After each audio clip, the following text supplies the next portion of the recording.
So now that we have discussed and hopefully identified your communication style, let's prepare for a positive change. So the first thing you want to do is prepare an agenda. And this is a tool that can help you in so many ways.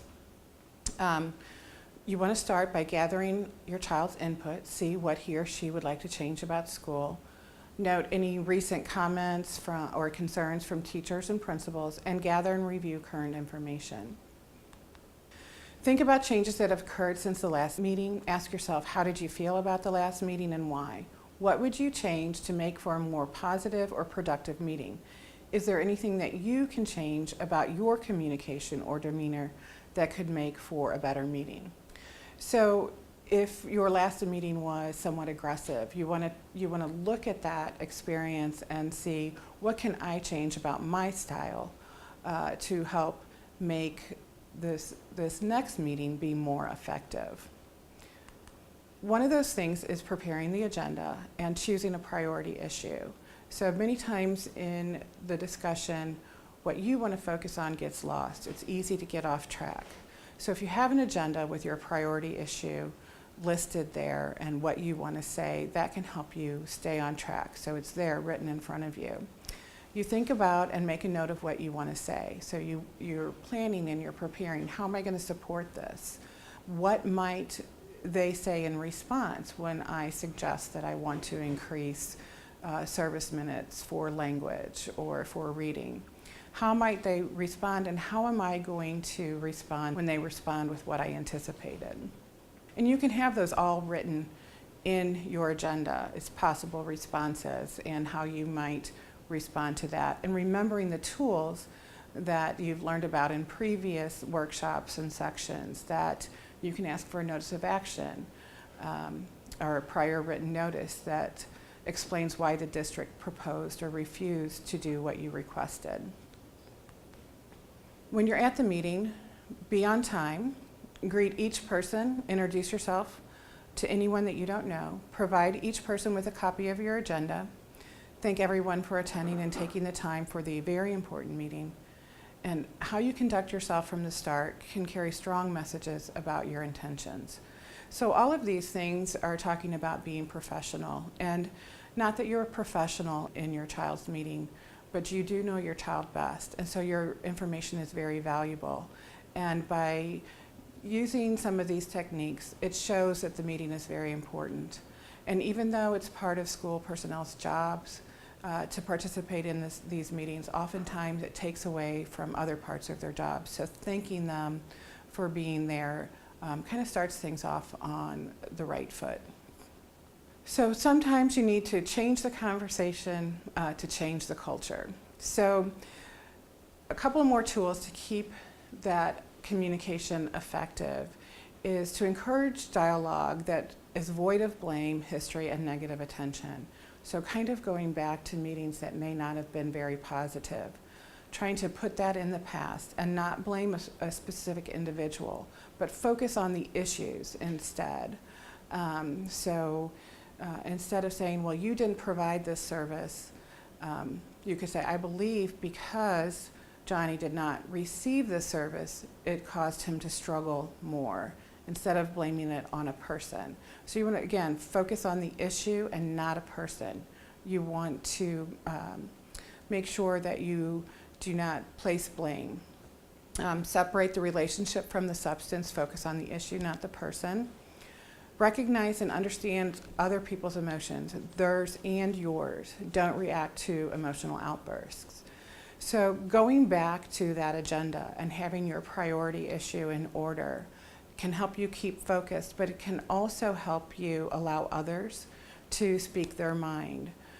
I like to use the agenda to write notes on. So if somebody is saying something that I disagree with, I can write notes on what they're saying, and it gives me time to process that information and formulate a response that's not too emotional, that's not too reactive, and that is not, does not blame that person. Trying to pick out what the substance is and take away the emotion from all of that.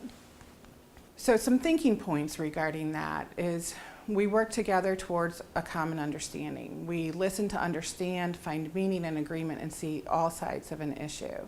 I would say in general that everybody at that table for that IEP meeting has a similar goal in mind for their child. They want the child to do their best, they want the child to succeed, and they want the child to learn.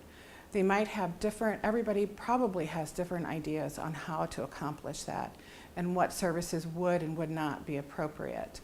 So you want to think about ways to find common understanding and maybe working from the goal backwards, and then talking about the different ways that those services could be provided, and interventions and supports.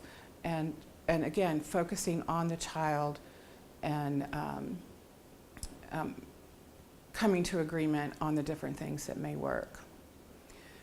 Admit that others' thinkings can improve one's own. Search for strengths and value other positions. Discover or create new options. Make a prediction for misunderstanding.